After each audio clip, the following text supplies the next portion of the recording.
அவருக்கு இருந்ததே ஒரே ஒரு குமாரன். அந்த ஒரு குமாரனையே கர்த்தர் உனக்காக கொடுத்துட்டாருன்னா, நீ எந்த லிஸ்ட கையில வச்சிருக்கியோ அந்த லிஸ்ட் எல்லாம் கடவுளுடைய பார்வையிலே நத்திங். ஹல்லேலூயா.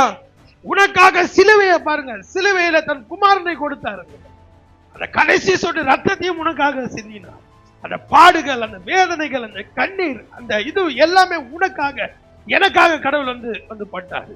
ஹல்லேலூயா. உனக்காக இவ்வளவு கீழே இறங்கி இந்த கடவுள் உனக்கு செய்வார்னா, நீ கேட்கிற எந்த காரியமும் அவருக்கு பெருசு இல்ல. அவருக்கு பெருசு அவர் குமாரன், அவருக்கு பெருசு இயேசு. ஆமென். அவருக்கு பெருசு அவருடைய சொந்த குமாரன். ஹல்லேலூயா. நீங்க பெருசு பாக்குறீங்களா, அது அவருடைய பார்வையில பெருசே கிடையாது. நீங்க பெருசு பாக்குறதெல்லாம் கடவுளுக்கு மிக சாதாரணம், மிக சாதாரணம். ஹல்லேலூயா.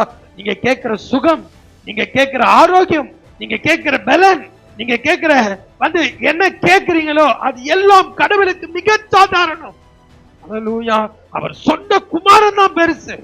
ஏன் தெரியுமா? ஏன்னா இயேசுவுக்கு ஈடு இணையே கிடையாதுங்க.